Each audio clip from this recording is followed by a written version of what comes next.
Hello and good afternoon, everyone. Welcome to GovContraining.com's presentation this afternoon on the SDVOSB and VOSB program. I'm so glad that everybody could attend, and we've got a lot to get through today. I know we still have a few people that are logging on. My name's Brad Reaves. I'm a government contracts attorney with the Reaves GovCon group. And I know I saw some familiar faces and familiar names on the attendee list, so I appreciate you all signing up for this. Like I said, we've got a lot of information to get through, and I'm going to go ahead and jump right into it. I will say this, we're going to have hopefully time for questions at the end.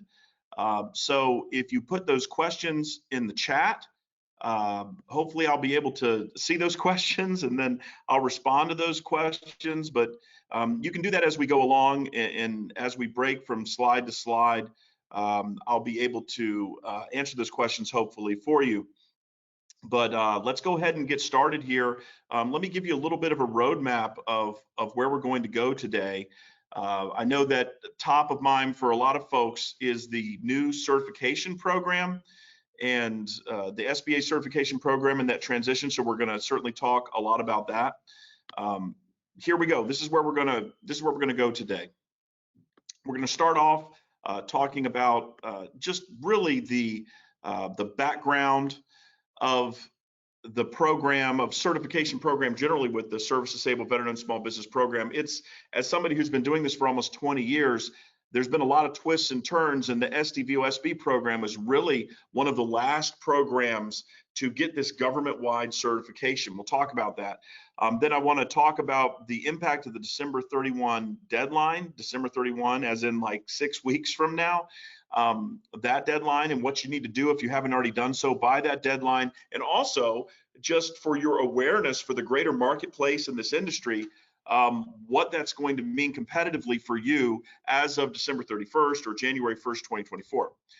We're then going to talk through some key ownership and control requirements. When the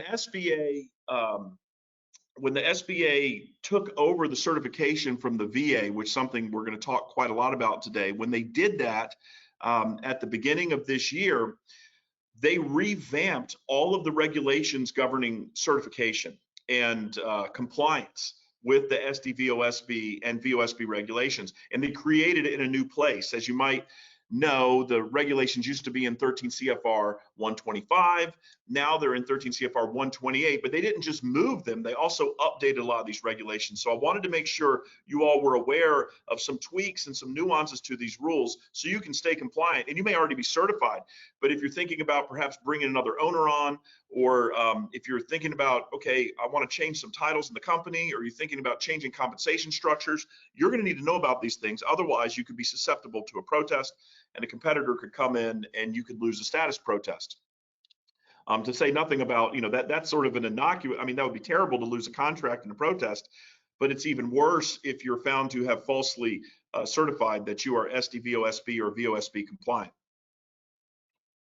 So then we're going to walk through the requirements for service disabled veteran-owned and veteran-owned small business joint ventures, how to create those, how to stay compliant, and what are some of those key regulations. We'll talk about some self-performance requirements, which apply not only to joint ventures, but to any set-aside contract for SDVOSB or VOSB. And those of you who do any work for the VA, you know that they police that limitation on subcontracting more than any other agency out there. That's probably because of the Vets First Act.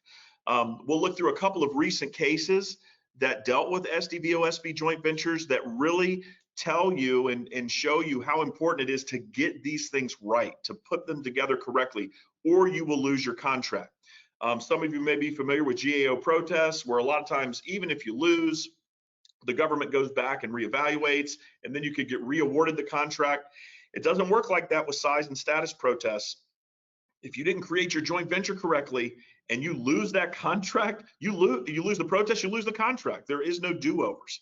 And then we'll end up by talking about the mentor protege program and how SDVOSBs can get into that program as well. Now,